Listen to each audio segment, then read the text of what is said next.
He's never fought us. Not us united.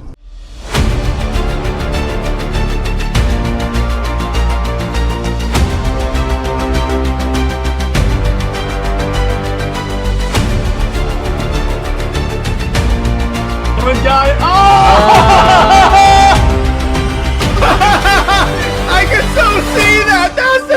That's it. What's this? An Under Two Capes episode with the entire original, with the OG 4? What is your profession?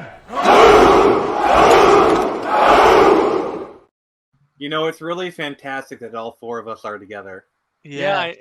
Oh, yeah, I see what you're doing there, Nick. So, yeah, we got the boys together. We are united in our love of Wonder Bat, except for Jared. Indeed. Yeah. Okay. Indeed. Do I have to remove all three of you? I'll do this episode solo. This is episode 176, by the way. So, hell yeah. Almost a 200, and we're almost fan monetized. I can't believe it. We're almost there. So, today we're doing a retrospective of the Arkham game series because I just recently played for two reasons. One, they announced the trilogy for Switch. Number two, which we're going to talk about. And number two, I just played the Return to Arkham series and completed a New Game Plus with a playthrough of Arkham Knight. And for those who don't know, New Game Plus for Arkham Knight locks it at the hardest difficulty. Pretty much. So Especially, I just hope gamers have enough prep time. Mm-hmm. Indeed. Of course, you need that. You definitely need that. By the way, it's kind of funny. In Arkham, it's kind of weird because when you play as Red Hood and you shoot someone and you go into your detective vision, it'll read them as unconscious. Yeah, a lot of that's due to censorship, but we'll get into that. It's so you mean kind of like how in Gotham Knights, Red Hood shot armor-piercing non-bullets? I remember when the DCAU just used laser. That doesn't make sense. It does make sense, I know, right? The DCAU did this better with just using laser bolts. Or just have it part of his arc that he shoots people. But that's besides the point. So we're going to talk about... Or what if his guns were just guns that shot knockout darts? There you go. There's any number of ways you could have done this to make this consistent instead of using the literal... Tell me you don't know anything about guns without telling me you don't know anything about guns. So anyway, back to this. So do you guys want to start with Asylum, or do you guys just want to go in? Do you want to go game to game, or just go in? Game to game is better, but I just want to address this out of the way. Yeah, this was the last, and I mean the very last project before Damian Wayans went into prominence in the Decamu. Essentially, before Tim Drake gets snubbed completely. Mm-hmm. And I'm not counting Young Justice because that was technically a revival. Mm-hmm. But it was very nostalgic to the DCAU. The Under the Red Hood subplot, we'll get to that, was a little undercooked, but given the circumstances, it was decent. By the way, it's a lot. Did see what you put in the Comics League group chat, and I approve. I'm sorry, go ahead. I'm going to get all nerdy on you. So, Damian first appeared in like the mid-2000s. Arkham Asylum came out like what 2009, 2010. So 2009. Technically, Damian did exist, but I think he was too new in the comics to include in the game. He wasn't prominent, but back then. To Jay Heath's point, it wasn't his rise to prominence that he's at right now. Definitely, because I feel like his big kickoff was when the Adam was on the Grant Morrison run ended the New 52. So this would be about another 2 years. Mm-hmm. Well, he became Robin after Batman R.I.P. Mm-hmm. Okay. But people keep forgetting that 2-year time period that I won't shut the duck up about. Don't worry, Nick. Don't worry. Like there are a lot of things about comics that people won't forget about. So let's start with Asylum. Let's start with the OG. So, one of the things that is really interesting about playing these games is looking at all the Easter eggs that they cram into this. It's like there's posters on the wall that reference stuff. There's like, it's one of those pay attention. I mean, if you're paying attention, you'll know what they're talking about, I think, with these games. Oh, if we're talking about Easter eggs, we got to talk about the one that literally went unnoticed for 2 years until the devs actually pointed it out. It was in the game the entire time. It was an Easter egg that teased Arkham City. Yeah, so what Nick is referring to in the warden's office if you place the three explosive gel charges in the exact same spot, like in the middle of a wall, then you detonate, you will blow up a fake wall and enter the secret office that has Warden Sharp's plans for Arkham City. Because remember, he was just, I believe at that point in the timeline, he was just running for mayor. And then I think in City, he was elected mayor. Yes, the election definitely passed in between games. And I think Hugo Strange either co-sponsored him or ended up stealing the project from him. I forget. I think it was more of the stealing. So, but anyway, so onto this. What I love about this game, and they said the reason why they put it in Arkham Asylum is because that was the easiest way to justify putting all of Batman's rogues in one spot. The setup was there. It was just kept in a very secluded location that no one would have thought to look. Fun fact, the Ben Affleck Batman movie that Affleck himself wrote would have basically been Arkham Asylum. It would have been based off Arkham Asylum, yes. We were robbed. Yeah, because the whole idea is that he would go floor to floor fighting each of his rogues. So they're basically doing like the raid, but Batman. Essentially, and then the final boss, if you will, is Deathstroke. Pretty much. And I'm like, well, good God, I want this. All right, well, in that case, I want Carl Urban should have played Hugo Strange. Oh, yes, dude. Oh. Pull it off. He could pull it off. That. And then Hugo Strange would have said, I am the law. I want that, dude. That would be so Jared, good. I don't think you get like the layeredness of like because the Judge Dredd movie was itself a raid raid ripoff. So it's like which is an awesome movie. But anyway, so another thing I like about this game is that I love the free flow combat because it feels like you're being Batman because you can go into a room with like 12 guys and just beat them up and win. Remember, always be yourself unless you can be Batman. And then always be Batman. My dad sent me a meme I'm going to read to you guys real quick. You don't have to see it, but it was he says, whatever you do today, do it with the confidence of a 4-year-old in a Batman t-shirt.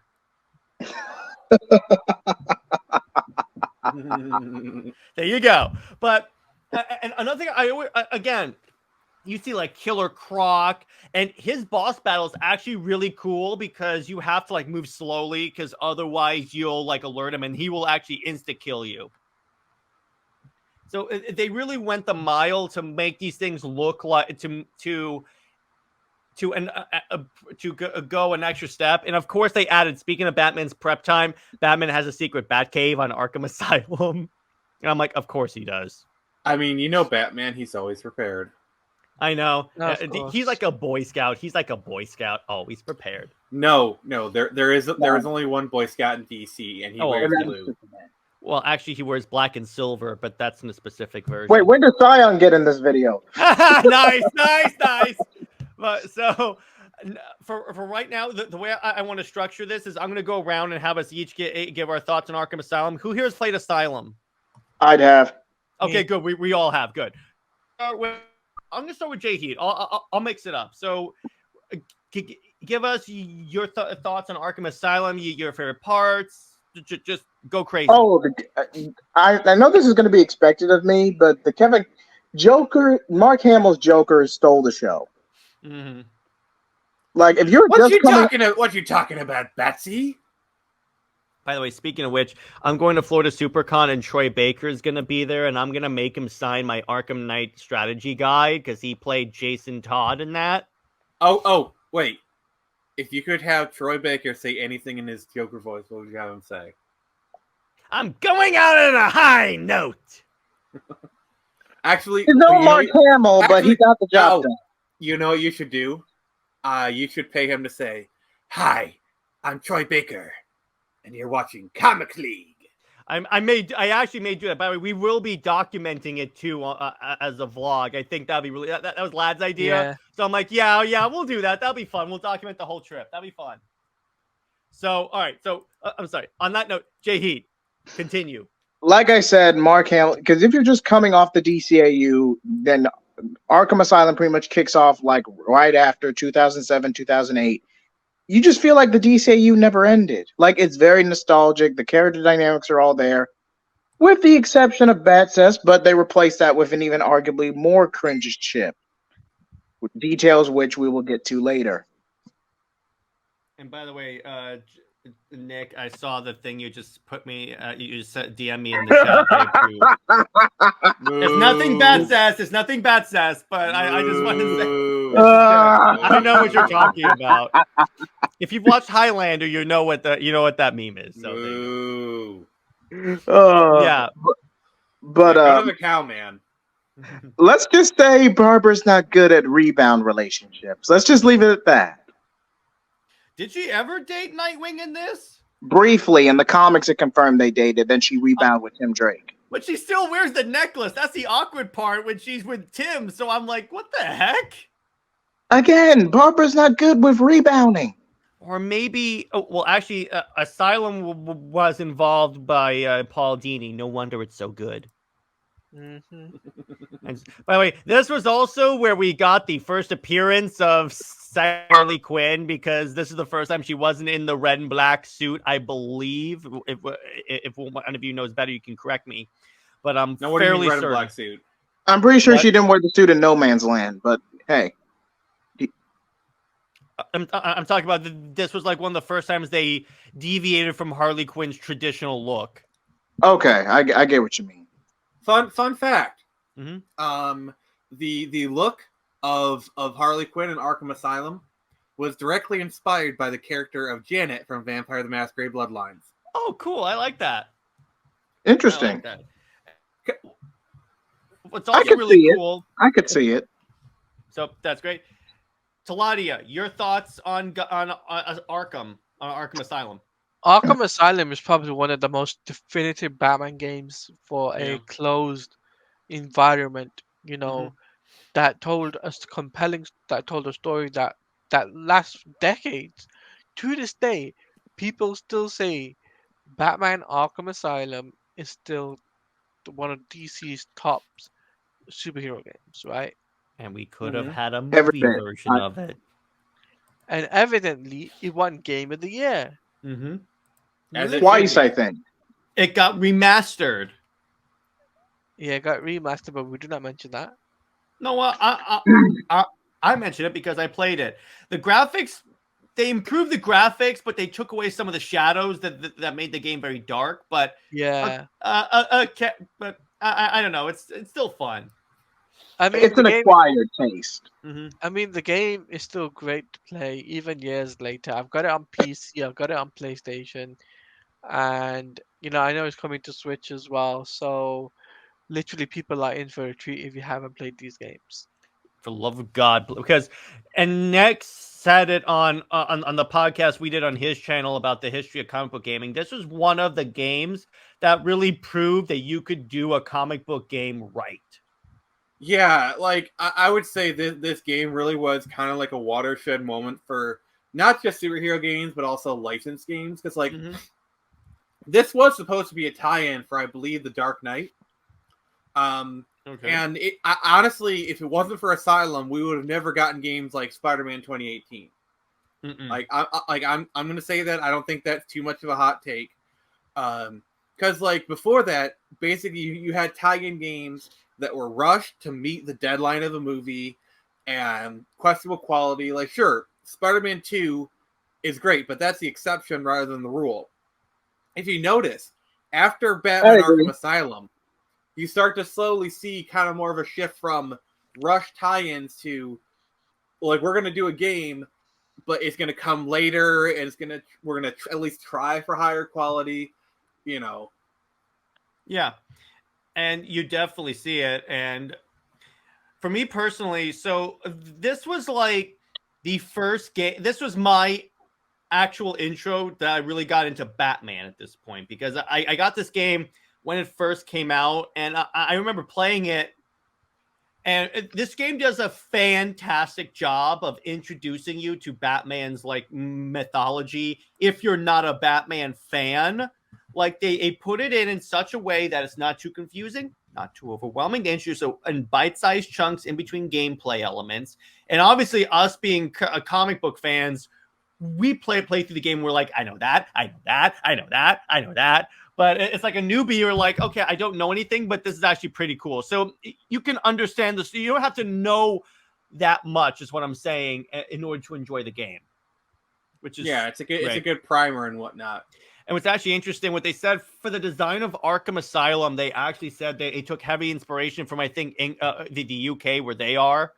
And they were so they got a lot of reference on like Gothic structures and such. And so they put that in there. The one thing that I think is kind of funny, I know because it's a Batman game, you have to have this, elaborate indoor gargoyles. I get why they have to be there, but I'm like, because gameplay. It's an aesthetic choice. My favorite. That's one way of putting it. Let me put it this way: there was nothing more satisfying in these games than doing an inverted takedown, where Batman's upside down, he drops down, grabs someone, and pulls them back up. The closest Batman will ever be to Spider-Man. Spider-Man. Yeah. So I've been waiting years to make that joke. Jeez, at least Batman has dope gadgets. Spider-Man just has web swingers. Also, I love as the sequence goes on, like they get like more and more panicked, like. And then they add that in Arkham Knight, you could do like a fear takedown. We could take out like 3 or 4 guys at once. Once you finish screwing around with these guys, you can go like, okay, time to kick some ass. It's like, please, like we'll go down. Like they go down just at the sight of you. Like my favorite are also the interrogations for Arkham Knight. Where you, we'll talk more on this later. But my favorite one is where Batman drives the Batmobile's tire onto a dude's head. It's like, talk. And I'm like, oh my god! And people complain about Affleck. No, I think it's safe to say in that moment Bruce was tired. The Arkhamverse is essentially DCAU Batman if he wasn't held back by the censorship that was WB executives. It's Arkham Asylum. I think Arkham Asylum, more than the trilogy, really is the rated R Batman, the animated, like the rated R cast. Every bit. Victor Zsasz actually scares me. Because here's the thing we haven't talked about is the voice cast. Yeah. Because, like, the voice cast, especially for the first one, is freaking stacked with BTAS alums. Obviously, you got Kevin Conroy, and obviously got Mark Hamill. But Arlene Sorkin, the original voice of Harley, comes back. She's replaced by Tara Strong in the sequels, and I think Tara Strong does a fine enough job. Yeah, she's fine. But, like, the fact that you have, like Arlene Sorkin coming back, that's a big deal for me. That's a get. Not gonna lie, that is a get. Fun fact for you guys: would you believe that Arkham Asylum was actually originally going to be a Batman the Animated Series tie-in game? Every bit. How do you believe that? That's pretty obvious there. And it was kind of funny. Also, this was my introduction to Barbara Gordon as a character because at this time she was Oracle. Obviously, I didn't know she was Batgirl before this. So I'm like, oh, the Oracle girl. Why is she walking? When I see her in other medium, I'm like, what? But still. Depends. It's brother. Okay, say what you will about the movie, but there's 2 ways you can depict Barbara Gordon's Batgirl. Either before or after the bullet. After, she gets a cybernetic implant in her spine, and that allows her to walk again. Before is just... I'm sorry, I still think that's BS. I think that is the biggest BS thing. It's just Gail Simone, the new 52, wanting to write Barbara Gordon. Which, by the way, they literally did that exact storyline for Felicity in Arrow. Pretty much.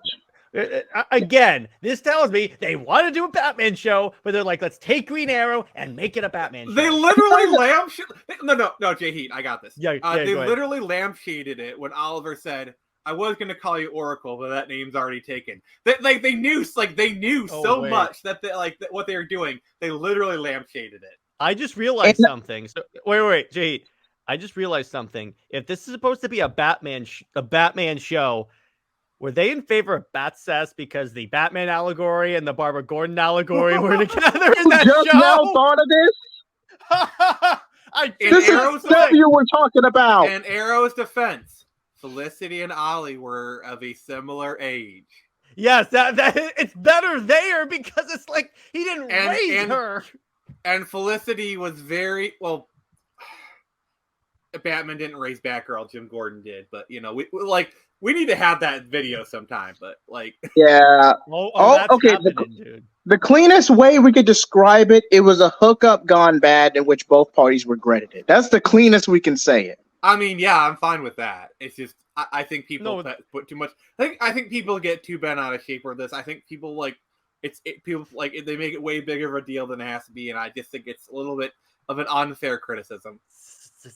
Save that for another episode. But yeah, we are going to do that. That's a fantastic job. That may even be the next Under Two Capes. That'd be great. But it just clicked with me. I don't know why it took so long. The fact that this was the CW writers, the subtext was literally staring you in the face. The fact that, get this, the CW writers did it better than actual DC writers. Imagine Also, that. I just wanted to note, in Smallville, they turned what's her name into a literal oracle. They called her Watchtower. Oh, Pretty yeah, much. you mean Chloe. Yeah, they turned Chloe into an oracle type. Well, Now the difference that's between a little Arrow better because they're still doing Superman. But that is true. I'm sorry, Jay Heat, go ahead. So But what the are we calling? What are we Wait, calling? no. Jay Heat was talking. just right quick, but the difference between Smallville and Arrow is that Smallville couldn't afford the higher tier IP such as Wonder Woman and Batman. They couldn't afford the IPs for those characters Actually, Actually, they wanted. Yeah, I need to do that. They wanted to bring in a young Bruce Wayne, but like a lot of that stuff, Warner Brothers literally would not allow them to. Like they were hampered so often. Like I remember there was an early scene where like he's getting like a flashback, and they had to limit it because Warner Brothers is developing a Superman movie. I mean, at the time it was Flyby they were developing, but like Warner Brothers put so many restrictions on them at the time. Is the one thing that infuriates me about Smallville. You have Booster Gold showing up in a Superman show, but you won't let Batman and Wonder Woman, his two best friends. Bad embargo. Green Arrow was pretty much their Batman stand-in for that show. Let's be honest. Wonder Woman. Wasn't Yara Flor supposed to be the Wonder Woman stand-in before her show tanked? No. I mean in Smallville. Okay. And I'm like, at least Wonder Woman. Oh, also, since we're talking about DC, you do realize who here has seen Fast X? I have. So you know how Jason Momoa was a villain, and then also, spoiler alert for Fast X, by the way. You know how they had Ian Michael Richardson? Yeah. They have two Aquamen as the villain, like both Aquamen. Surf's up. But I'm sorry, but like the fact that like both of them are in the movie and like they're actually teaming up is like you can't like not acknowledge it. Multiverse, baby. So back to Arkham Asylum. Let me ask you guys this: what's your favorite bat gadget? Minus the explosive gel, because that's just so satisfying to plant it on a wall that a henchman is like right next to them, and then blow them up, and then not kill them. Yeah, let's hit them with explosive gel. This won't kill them. Or I gotta say my favorite takedown if I get I don't get to pull this off very often, but like the exploding wall takedown, which not killing them, like that takes it to a whole other level. Which is funny. If you could pull it off, it's worth it. But here's the thing, and I've talked to Nick about this. This is why I think Batman's a hypocrite with the whole no gun thing, because he uses explosives. He uses everything else. Wait. He has guns on the Batmobile and Batwing. He has a tank in this universe. And somehow having a handgun that can fire non-lethal rounds is too far. Okay, this is a tangent, but I gotta shout out like one of my favorite lines from Batman Begins. Yeah. It's a black tank. My favorite during that chase is when he goes, he's not on the street, he is flying on rooftops. Also, like, just to cap this off, sir, what do you think that is? Damn good television. Yeah, I love that. But I don't know. Yeah, I love that. Or like, does it come in black? Fun fact, that was the first line that Christopher Nolan wrote in the script. He literally just wrote on a paper, does it come in black? And he's like, okay, I started writing the script. They reference that in Arkham Knight, by the way. The Arkham Knight shows up in like a big drill thing. He goes, by the way, I did ask if it came in black. So anyway, so go on to this. I can just imagine at Rocksteady be like, hey guys, so I just watched Batman Begins again. Oh no, not again.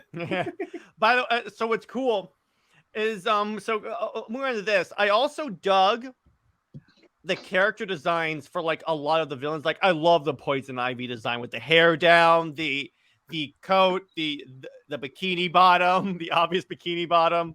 I dig the bat suit. Normally, I don't like the big-eared bat suit. I'm more of a fan of the shorter-eared one, but I dig this one. This one is super badass. It's very practical. Imagine Ben Affleck in this suit. I think at this point, his Batman should stay with the short ears. I mean, even in the upgraded suit that he was going to get for his movie, it still has the shorter ears. It's just I'm used to seeing that with him. No, but imagine him in the suit with the shorter ears. Yeah, that's great. With the longer ears. No, again, and see, here's the thing. I'm used to him like this, and it would just be weird. But he certainly has. I'm sorry, just wait till he shows up in Deadpool 3, and he's got like the little stubs for horns. You'll be like, oh. Yeah. He's good playing short-horned heroes. But what do you guys also think of the design for the Batmobile in this? In Asylum. It is not 89 enough. No, I agree. I agree with you. It's a smaller 89, I think. It's a smaller modern take of 89. Which, okay, but I like 89 more because... I mean, let me put it this way. I like it. I was never really that big of a fan of the Arkham Asylum Batmobile. I love the night one because it turns into a tank. But I love the honest trailer for that where they go, you can tank people and complete puzzles so you and your tank can be together again and tank. And in conclusion, tank. I love that. Tank. So yes, exactly. But I also love, so again, I love all the equipment. The funniest part, that there's a moment where you can use the line launcher, which like launches you forward, where you can just like foot kick a bunch of dudes and like knock them down like you're bowling. And it's so satisfying.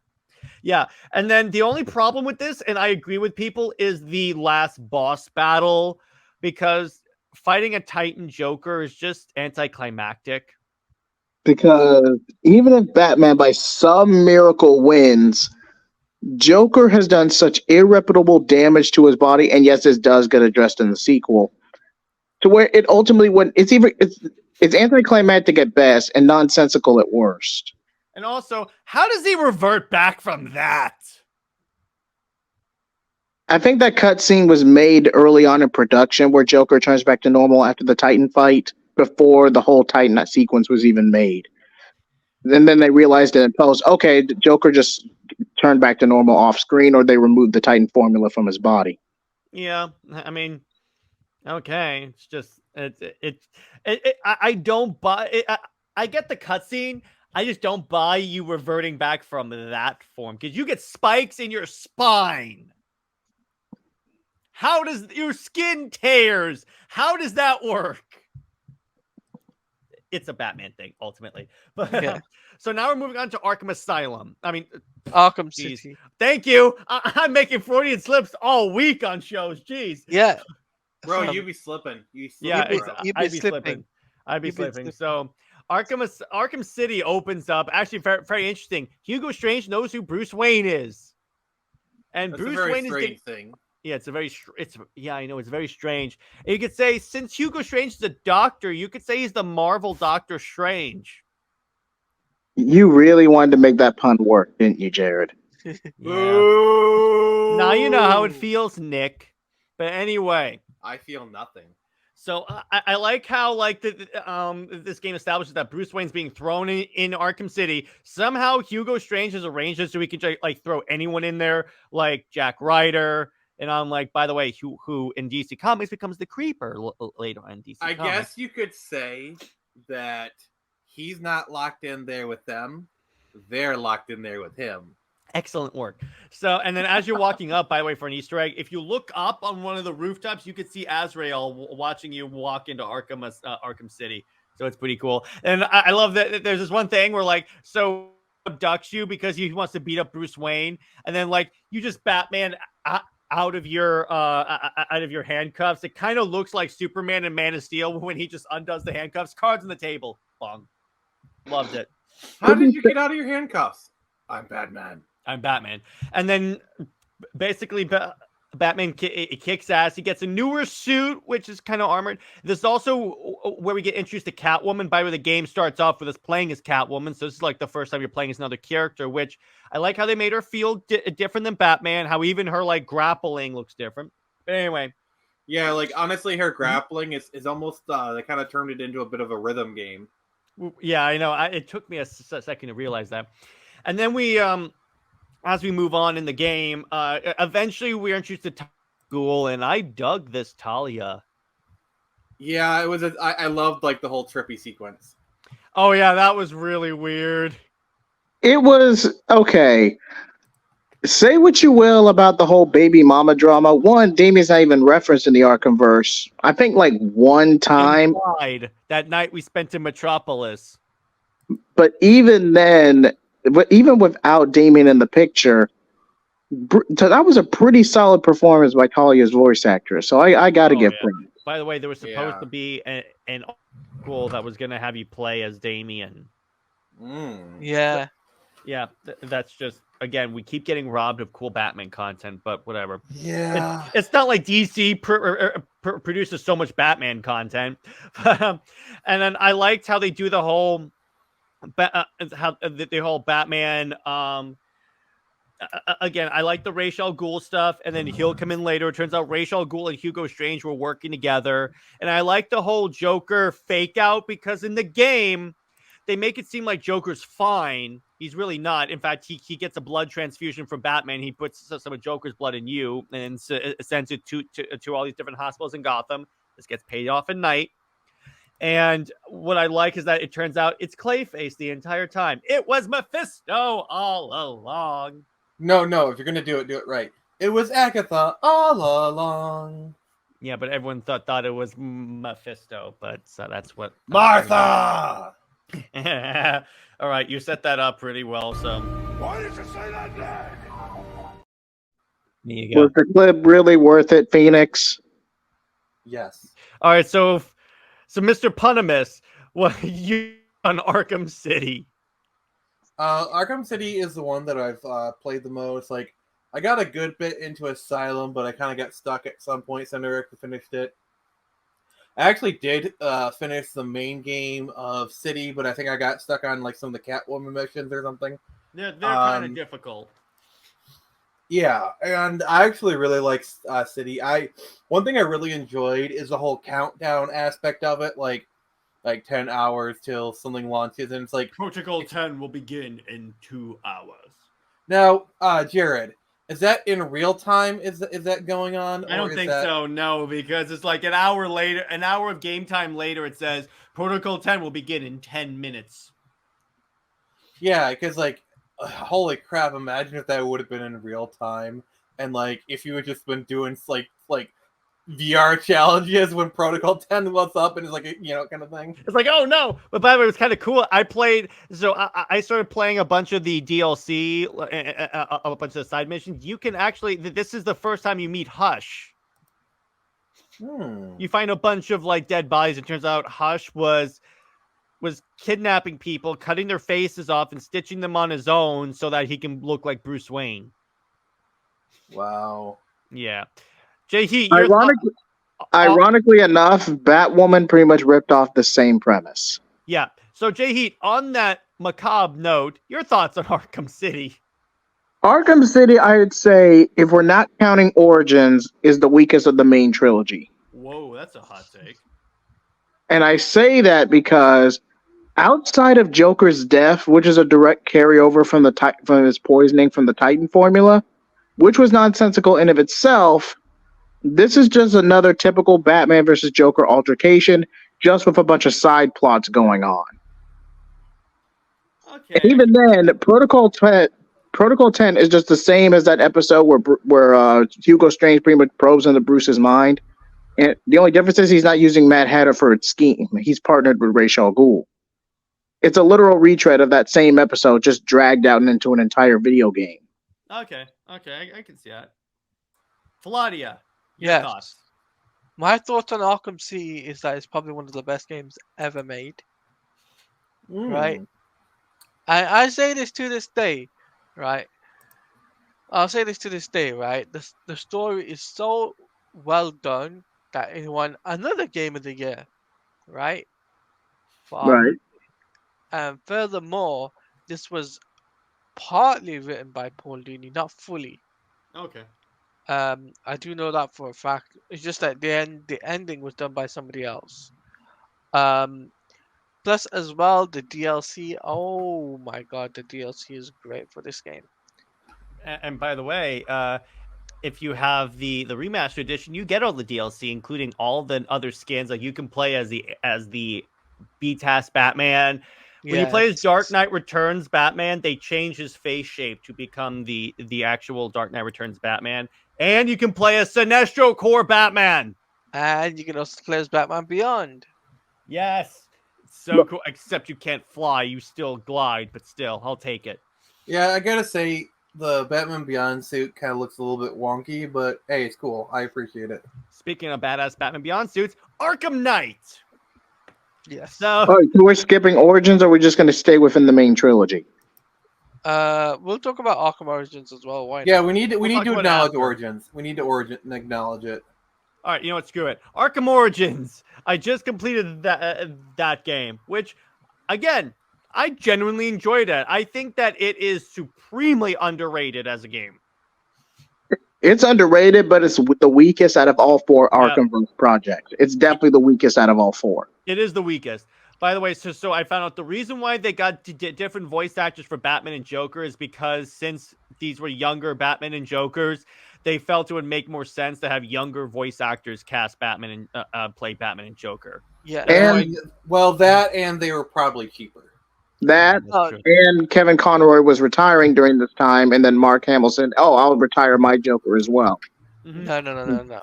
Fun fact: Rocksteady was planning Arkham Origins, but because they declined to do Arkham Origins, and they said, "No, we're not going to do it. We're going to focus on a different project."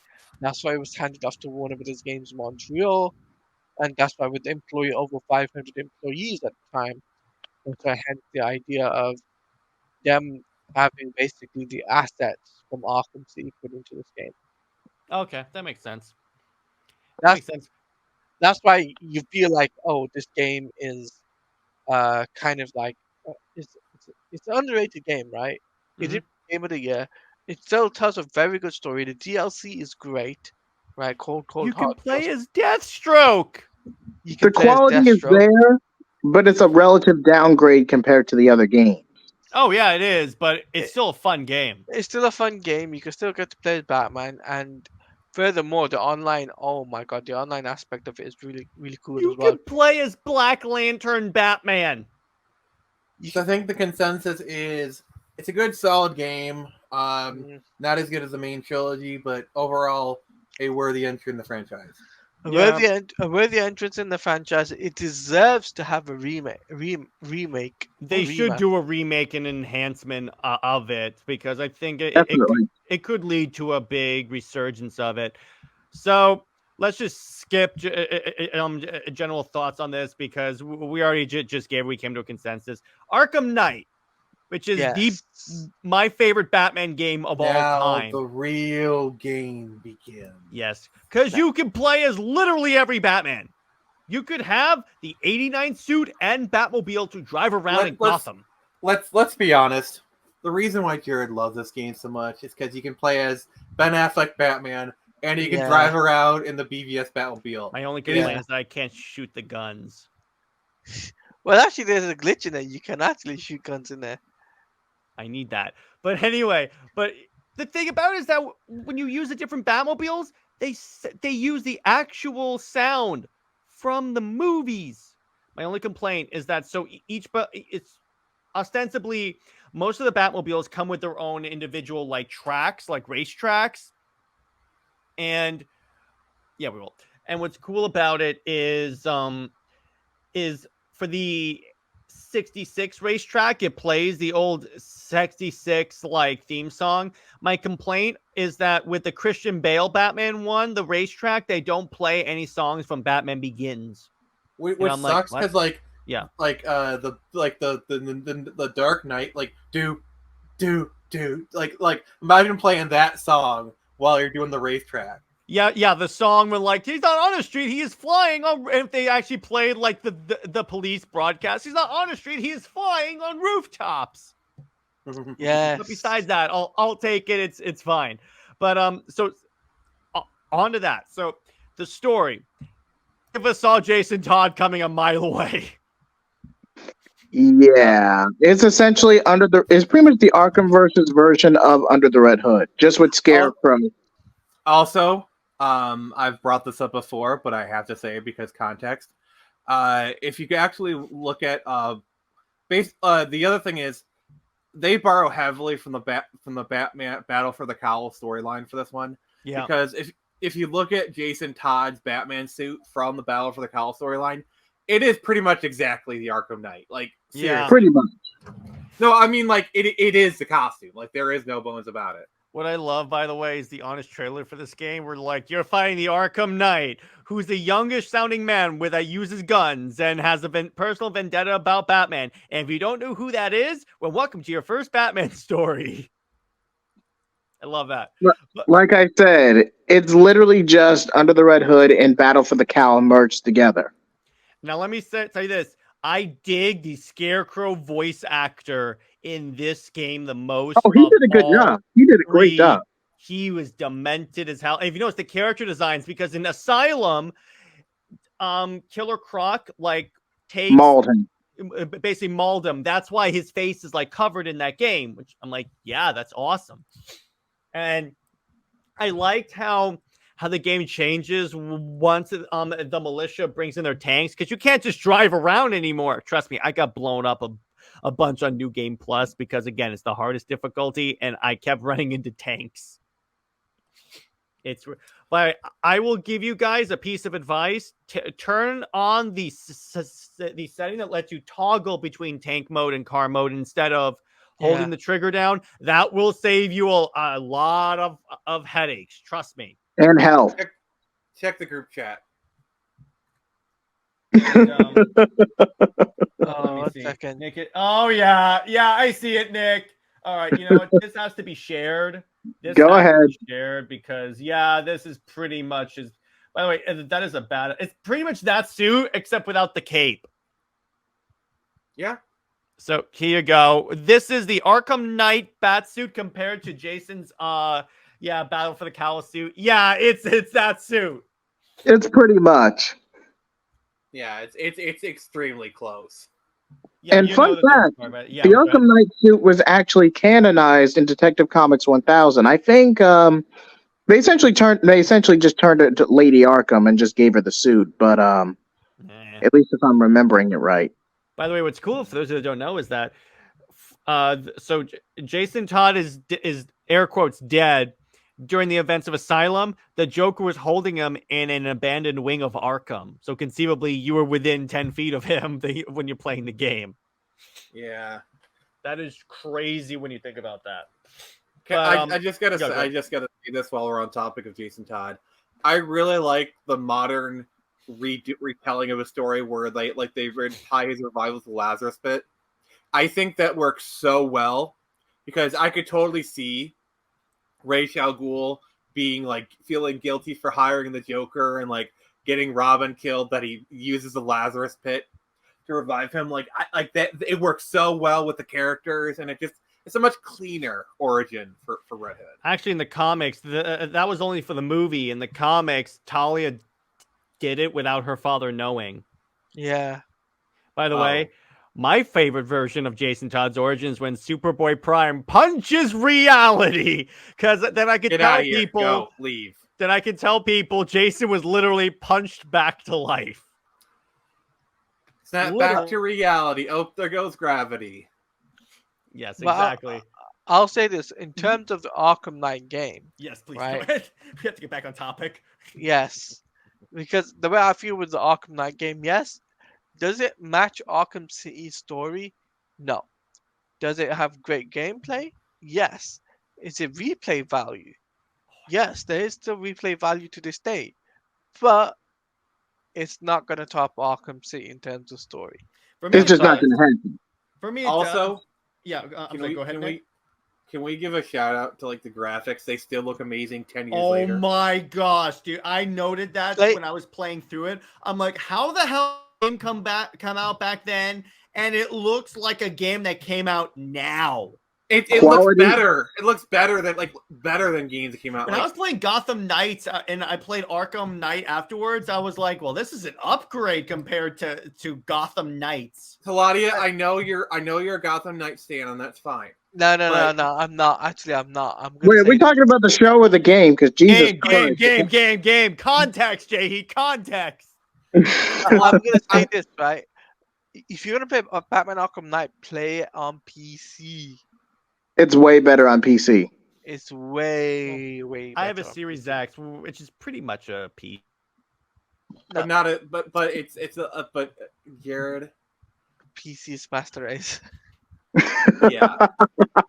At least my version worked when it first came out. But anyway, I also dig, speaking of graphics, the way the That's crossing rain the hit, line. the way each of the Batman suits look, because the Batfleck suit, it looks like the Batfleck suit. It has the individual threads. You can see like bullet marks in the bat symbol. The way the rain comes off it just, this game is freaking gorgeous. And then, all right, so Taladia gave his thoughts on Night. Jay Heat, thoughts on Night. Night is this, like I said, if you really want to do a ranking order of quality and story of the Arkhamverse, you have Arkham Asylum, Arkham City, Arkham Knight, and Arkham Origins, in my opinion. Because, again, it's essentially Battle for the Cowl mixed with Under the Red Hood. Again, the game has replay value, the game is quality, but the story is dragged out at best and mid at worst. If you can really get past all the blatant marketing and pretty much the Jason Todd reveal, which anyone could have saw coming if they picked up a comic book, then yeah, it's a great ride beginning to end. Wait, you did not see that coming? Yeah. I mean, You've been waiting on that one, haven't you, Nick? I've been holding that one in, yes. Of course you have. Yeah. I mean, I get my whole point of it being the best Batman game is the idea that it's the most complete Batman game because you can play as all the suits. Definitely. You can explore in every Batmobile. You can explore pretty much all of Gotham. The story's lacking, but other than that, it's a pretty solid game. Yeah, and there's always stuff to do. Like you could just run Gotham shooting people with riot guns, which I'm still convinced those people are actually dead because you're shooting with beanbags at velocity. Yeah, that's just me. But Nick, your thoughts on Night? It's admitted. I mean, I haven't played Origins at all, so I can't comment on that one in the slightest. But Night is the one that I played the least. Mm-hmm. So, case in point, you played. I played, gameplay was fine. A lot of it was good. I do need to go back and play those again, honestly. Yeah, and I'm telling you, dude, if you stream it, I'll be your dude in the chair. I'll be your Oracle. We will talk about it because I got pretty much got games scheduled for the rest of the year. So okay, but if you mod it, you can probably play as the Zack Snyder's Justice League Batman. You can play as I've seen people mod to play as Pattinson, which again, I think can I play as George Clooney's Batman? You probably can. You can probably mod it, but my biggest regret, I wish Rocksteady was still putting out skins for this game because then we could have had the tactical suit from Justice League. We could have had the Nightmare. There would have been a Nightmare suit. Oh, definitely. But I think the game is way past its shelf life commercially by this point. Yeah, the quality. So unless you're counting the remaster, the original game is far beyond its shelf life commercially. I think if they remaster it, they will add the movie suits. Yeah, like if it's a full on like remaster, like honestly, like I'm trying to think. Like I think City could use a remake Oh, definitely. Yeah, probably. because City is still a PS3 game. You know Mhm. whereas Night is a PS4 game. Mhm. Like imagine City but with like Arkham Knight graphics. That would be dope. Now, there are two other Arkham games that we have to talk about. One we're going to talk about with how many of you guys have played the Arkham VR game? Not me. What about Arkham Blackgate? The the mobile game that hardly The anyone 3DS one, plays. the 3DS one. I haven't nor do I want to.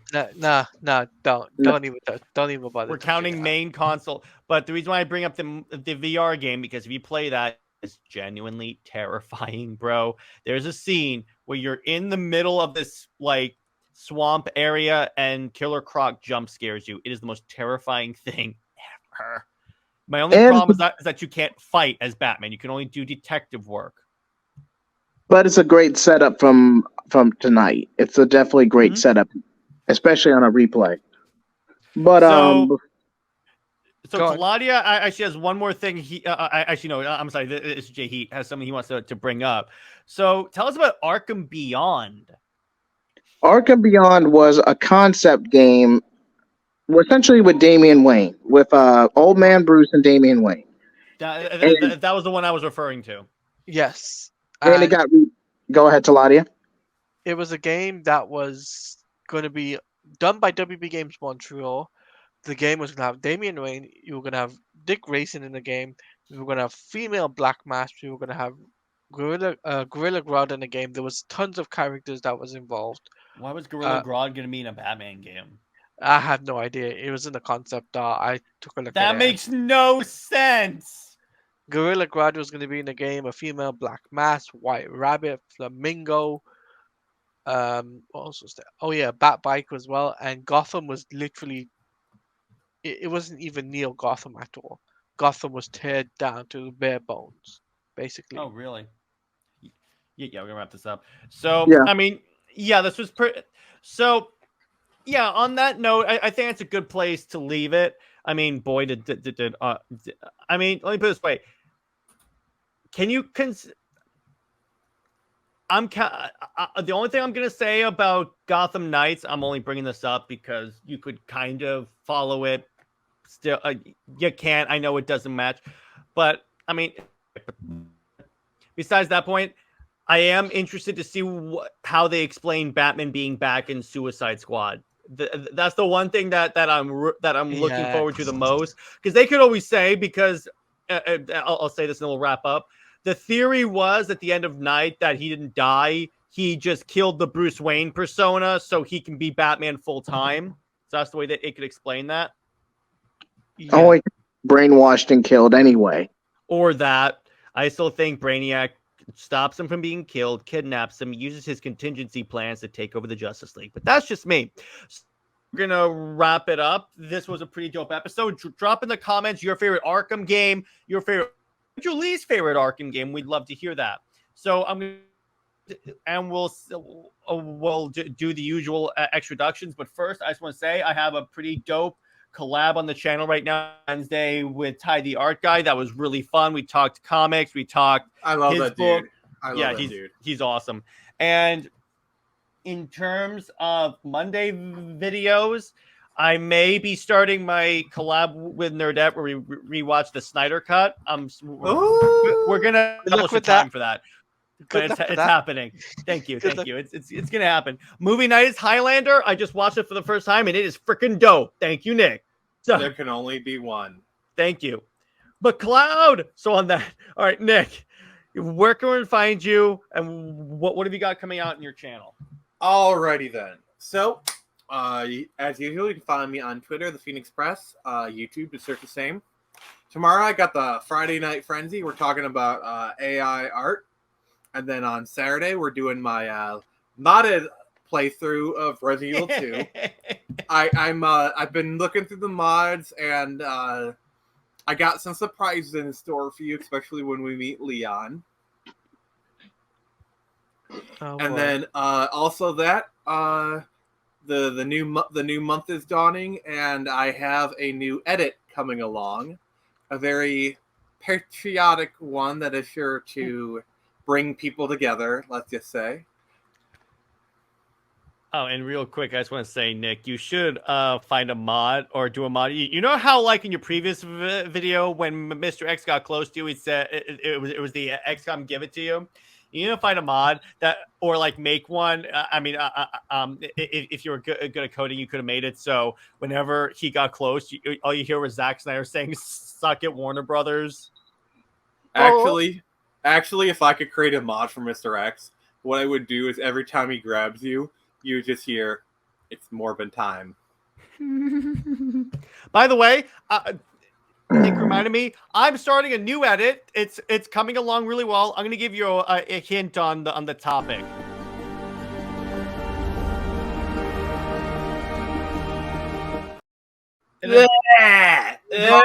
Disgusting. Melania, he covered his eyes.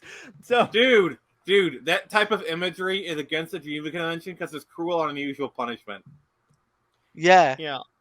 yeah. Don't tell Bruce Timm his thing, but anyway. Oh, I had to. His is against every convention, but it's about that. It combines that with a certain Superman storyline that also tanked the book. But all right, Jay Heat, what have you got coming on your channel? Well, as for me, our upcoming long-awaited project, Bendis Point, I'm shooting for this Sunday, but if there are scheduling conflicts, I will extend it to next week. So please be on the lookout on Twitter and my community tab for an official announcement. But Bendis Point is happening. Hopefully, I can get all 4 of these knuckleheads together for it, as well as New Direction verse explained, or the timeline explained, because I feel like that needs to be discussed as well. How it replaces DCYOU, how Rebirth will be affected, New 52. I think that'll be a good conversation. Don't you think, Jared? Oh yeah, absolutely. It should be really fun, particularly the Bendis Point. I'm excited for that one. Yeah. And you can find me on JHeat75 on Twitter, JHeatBlaze on YouTube, the very same. And there's one thing I'm forgetting. I feel like it's on the tip of my tongue. No. I didn't say anything. What? No, I know what you were building to, dude. Super Wonder. You get to be on top. So, Taladia. That's what you said. Did I already do Taladia? No. All right, Taladia. What have you got coming out on your channel and where can we So, find you? guys, I will be doing live reactions for my adventures with Superman. By the way, there's a clip online already for that show. Amazing. Looking forward to it. Next week, myself and Jared will be live reacting to that coming up soon. I think on the 6th or the 7th of July. So that's going to be very exciting. I'll also will be doing some topic of discussion for Gotham Knights. I've done a collab recently with Origin Gamer on his channel talking about Gotham Knights actually, and why some of the assets was moved from the Arkham Beyond game into Gotham Knights, and what's next for WB Games Montreal. Also, on my channel though, I will be doing some more reactions, especially when it comes down to San Diego Comic Con, because that's happening next week too, isn't it, Jared? Oh yeah, that's gonna be fun. So it's gonna be a fun time, especially if a certain Spider-Man game pops up. So I will be live reacting to that. Well, not live reacting. I'll be reacting to it, posting on the YouTube page. Expect some ton of content from Marvel Spider-Man 2. So, with that being said, By the way, real quick, that reminded me, speaking of Spider-Man 2, someone had a theory on who Venom is in this game. It's Harry. Craven. It's Harry. That's not a bad shot, you know. That's not a bad shot. I'm telling you, dude. It's Craven. Harry. It's gonna be Harry. Probably is because of how they set him up in the first game, but still. I mean, literally, he has a symbiote, and probably the way it goes is they discover that Harry is alive. They try and find him, and the symbiote kind of jumps to him because of that. It just makes the most sense. True. Yeah. Also, I was going to mention this as well. Mad Max from Movie Madness and Entertainment will be doing a appreciation stream for me, because he's doing that on the 8th of July. So we want to stick around for that. I'll be there. Yep. Wow, Mad Max must really be mad if he's doing that. Oh, and speaking of that, on Tuesday, this will be a live stream. Just want to bring that up. We're still like figuring out the time. Sil Abdul is coming on this channel. Yes. Nice. Let's do it. Let's do it. Yes, Sil Abdul. It's gonna be Well, great. I will say this, Jared. Your stream is about to get a lot more leakier. Oh yeah, yeah, exactly. You Nice. couldn't have worded that more poorly if you tried. So on that note, that will be that's going to be a live. That has to be a live stream. I do the thing I try. Yeah. So on that note, everyone stay heroic. what about for life? We'll see you in the next episode. Super Wonder Woman.